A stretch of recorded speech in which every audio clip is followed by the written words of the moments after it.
Magandang araw sa inyong lahat mga kaibigan, mga kalingap. Narito na naman tayo sa ating YouTube channel at gagawa tayo ng panibagong reaction video. At dito sa reaction video natin mga kaibigan, mga kalingap, ang pag-uusapan natin nga dito mga kalingap ay si Gingging Vlog 1991. Yan po yung ating magiging topic for today. Pero bago yan, i-shout out muna kay Kuya Bal Santos Matubang, Kalingap Rob, and Ate Edna at sa lahat ng mga viewers. Kay Gisa Bicolana, Ate Be Considerate in Mama Sitekayons. Ganon din po dito mga kaibigan kay Miss Gingging Vlog 1991. Yan po ang ating topic ngayon. Pero suportahan po ninyo ang kanyang YouTube channel, mga kaibigan. At isama nyo na rin siyempre yung mga kasama ko dito sa landing pad. Sa lighthouse. Tulad ng mga lola ko. Parang wala yung lola ko ngayon. Parang hindi nagbibigay ng pulbo ang lola ko ngayon. Oo. Yan po yung ating magiging topic. Yan pala yung lola ko. Ayan, suportahan niyo po mga kaibigan. Hinahanap ko pa kung saan mo nilagay. Ayun, kita naman ninyo. Yan na po. Yan Shout mga out po kaibigan. sa lahat. Ayun, suportahan po niyo yung aking lola, mga kaibigan. Yan yung mga nagmamahal. Yan yung mga nagmamahal mga kaibigan. Oh, di ba? Oh. Dapat yung mga kita nyo, love na love tayo ng lola ko. Bakit parang batik-batik yata mga kaibigan bago natin talakayin ang usapin about nga kay Gingging Vlog 1991? Tinder care muna tayo. Tinder care muna tayo mga kaibigan. Ayan. At condolence nga pala sa kasamahan natin na namatayan yata ng kamag-anak si Sang Kailons TV. Condolence sa iyo at sa family mo. Ayan. So, dumako na tayo sa ating pag-uusapan mga kaibigan, mga kalingap. Kasi ilang araw na binabatikos nga si Gingging Vlog sa lahat ng social media. Maging Facebook, maging YouTube, ay laman ang topic si Gingging Vlog 1991, mga kaibigan, mga kalingap. Ang sinasabi nila dyan, balahura. No? Ano nga ba ang matatawag na balahura mga kaibigan? Ano sa isip ninyo at puso ninyo ang matatawag kayong balahura or makakatawag kayo na balahura ang isang tao? Ano yung batayan ninyo? Dahil nagkaroon ng masakit sa inyong mga puso kasi narilto kayo mga kaibigan, mga kalingap, no? Doon sa mga hindi pala taga-kalingap, yung mga nasa ibaba o yung mga nasa iba. Balahura is balahura, galit kayo sa balahura. Ang tanong ko sa inyo mga kaibigan sure ba kayo na si Gingging Vlog ay balahura? At yun bang mga nire-reaksyonan nyo na lumalabas sa Facebook, ay tama ba yan? Hindi ba yan inedit o kinat? Gawin naman ninyo ng patas, Gawin ninyo ng patas kasi yung nire-reaksyonan ninyo ay kinuha lang nung mga nasa Facebook na may galit sa kanya. Bakit hindi ninyo panoorin at i-play yung kanyang video doon sa kanyang live para maunawaan ninyo? Di ba? Para maunawaan ninyo, hindi kayo kukuha diyan kay Yu Yasmin na alam naman natin na si Yu Yasmin ay against sa Kalingap. Ibig sabihin ba noon mga kaibigan kinukuha lang ninyo yung para sa inyo, yung point na yon at ipinapatama ninyo kay Beyonce. Sure ba kayo na nagsabi si Gingging Vlog kay Beyonce na hudas? Alam nyo ba talaga yon? Ang tanong ko sa inyo, doon sa kanyang live, hindi si Beyonce ang sinasabihan doon. Alam na alam nyo yan. Pero hindi nyo ipililay doon kasi kinuha ninyo doon sa inedit at kinat doon sa Facebook. Kaya galit na galit naman yung mga viewers na hindi rin nanonood kay Gingging Vlog at humuhula lang. Diba? Humuhula lang. At napapansin ko, yung lahat ng mga defender ni Beyonce ay bakit nakapokus kay Gingging Vlog? Bakit kayo ay nakapokus dyan? Ang daming pwedeng i-content na sinasabi ninyong balahura. Kung talagang galit kayo sa balahura. No? Kung talagang kayo ay galit sa balahura at binabalahura, si Beyonce ay si Gingging Vlog ba lang ang nambabalahura? Hindi ba ninyo nakikita yung ibang reaktor na nambabalahura or hindi ninyo kaya i-content yung mga nambabalahura talaga or yung nagko-content? Di ba? Tanong ko lang sa inyo. Inatanong ko sa inyo na bakit kayo ay nang puyon-puyon ngayon kay Gingging Vlog? Dahil, anong dahil? Dahil, ano, may galit ba kayo or natouch talaga kayo doon sa mga pangyayari?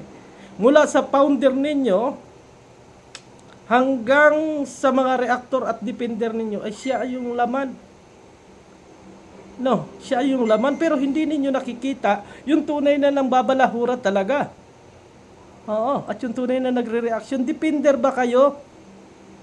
Or nagdidepende? Ha, nagdidepende kayo. Na alam ninyo siguro na kayang-kaya nyo itong si Gingging, kaya siya yung pinupuntrayan nyo. Tama ba ako o mali? Tama. Bakit? Ang daming reactor na nakapapanood natin na yan talaga yung sinasabi or talagang below the belt yung sinasabi doon sa inyong iniidolo. Ay bakit kaya ang content ninyo ay yung isang babae, lalo na dyan sa mga kalalakihang reactor ninyo? Ha? Ay kapiso, ano? Hindi mo ba kaya si Pababer? Hindi mo ba kaya si Marsano? Hindi mo ba kaya si Birana? Tanong lang, hindi mo ba kaya? Kasi babae yung kaya mo at babastusin mo sa live or sa comment section. Ha? Ugali pa ba yan kapiso ng tamang tao? Or tamang pag-iisip na alam mo na meron ka ring asawa at anak pero ang comment mo ay kung ano-ano. Nakabastusan yun ba yung professional reactor na sinasabi mo na ikaw yung pinakamagaling? O bakit hindi mo kaya maribatal yung mga tunay na nakikipagribatal sa'yo? Dahil? Dahil ano? Dahil ano? Dahil ano? Ano ang dahilan? Kasi, mariribatal ka. Diba? Yan ang katotohanan. Minsan lang mag-live yan sa looban ng isang linggo, si Gingging Vlog is 3 o 2 bisis lang yan mag-live. Bago doon kayo nakapokus. Samantalang, yung ibang mga reaktor, aras-oras at araw-araw na nagla-live, pero isa lang ang nakita ninyo at gusto nyong pagtulong-tulungan. Si Gingging Vlog lang. Ano ang meron kay Gingging Vlog at pinagpuyon-puyunan ninyo? Ano ang meron? Na alam ninyo, na kakayanin nyo. Ganun ba yun? At hahayaan nyo na lang yung ibang nagko-content. Tama ba ako o tama? Tama, di ba? Diba? Kita rin nyo yan? Yung mga basher ni Gingging, bakit hindi ninyo puntahan yung tunay na nang babalahura o mano? Or yung nagko-content? Takot din kayo. At ang tanong ko pa, bakit kayo lahat ay mga naka-close ang mukha ninyo dyan sa inyong mga profile? No? Mga naka-close yung account nyo. Takot ba kayo? Takot ba kayo? Ha? Takot ba kayong mabalikan doon sa mga inasabi ninyo na kasinungalingan? Inedit na nga yung video ay inano pa ninyo, pinulutan pa ninyo. Diba? Yung akin ay mga katanungan lang. Katanungan ko lang sa inyo na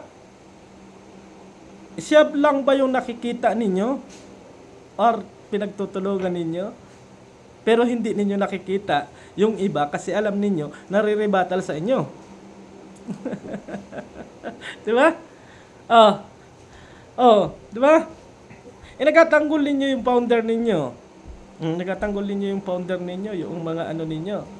Pero, isa lang din yung nakikita nyo. Si Gingging lang yung nakikita ninyo na bumabanat. Kaya nga ang tanong ko at napapanood ko, meron ba kayong depender or dinidepende? Ha? Yung taong alam ninyo siguro na busy. Pero walang namang problema mga kaibigan kung gawaan ninyo ng reaction video basta doon sa tama. Doon kayo magpo-focus sa issue. Walang problema yon. Pero kapag ang katulad nung iba na below the belt para lang makaribatal ay hindi maganda yun. No? Na alam ninyo na na ano nabusalan na yung bibig ninyo, ay gagawin nyo na lang na personal attack na hindi naman maganda. 'Di ba? Issue lang ay issue.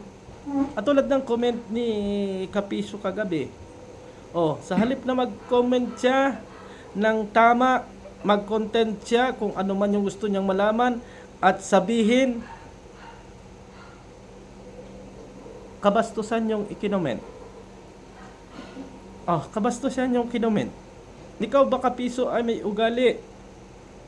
Or babae lang yung inakaya-kaya mo? Tanong lang, Kapiso. Pero malapit na rin naman tayo magkita. Alam ko naman yan, nararamdaman ko sa aking bulang kristal na malapit na rin tayong magkita at doon mo ipakita sa akin ang tapang mo. Yun lang naman yung akin, no? Yung isang araw, makalawang araw ay makikita kita na na magkita tayo sa mata, 'di ba? At doon mo sabihin kung gaano ka katigas. Yun lang yung akin, mga kaibigan. Pero nagtataka talaga ako kasi puyon kayo dyan, yung para kayong mga langgam ba.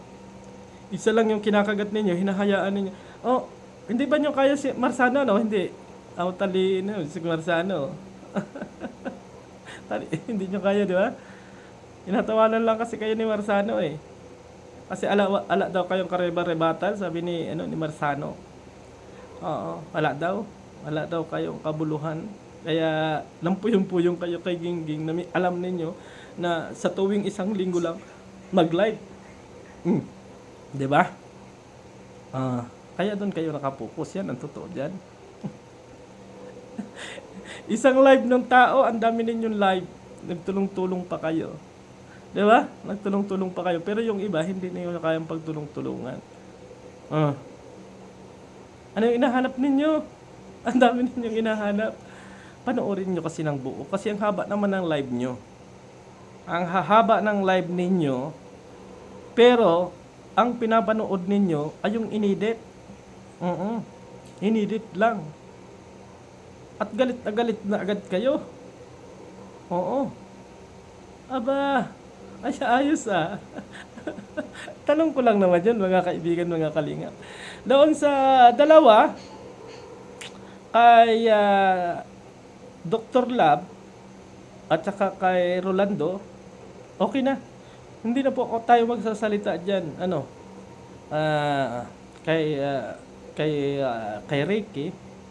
Kay Ricky at saka kay Rolando, hindi na po tayo magsasalita dyan. Mga kaibigan, hindi na po natin kung ano pa man yung bagkus hinahayaan na lang natin sila na magkomento at magsabi sa kanilang live. Pre na po yung dalawa, mga kaibigan, pre. Kaya congrats po sa dalawa. Thank you sa inyong appreciate ko yung inyong kaya gulang. Pero ito lang mga reactor na to ay sana makita ninyong lahat kung talagang depender kayo. Kung talagang depender kayo nung inyong dinidepende, ay lahatin nyo. Hindi lang yung isa. Kasi napapansin ko, parang may iniiwasan yata kayo eh. Hindi nyo ba kaya talaga? Sabihin nyo sa akin, para naman mas maganda, mga kaibigan, mga kalingap. So hanggang dito na lang ang ating reaction video. Maraming salamat at suportahan po natin ang Kalingap. And congrats pala, mga kaibigan, mga kalingap, kay Joy Diwata. Isa na po siyang monetized channel at baka bukas po ay meron na po siyang 100k subscribers. Thank you and God bless sa atin lahat. Bye-bye.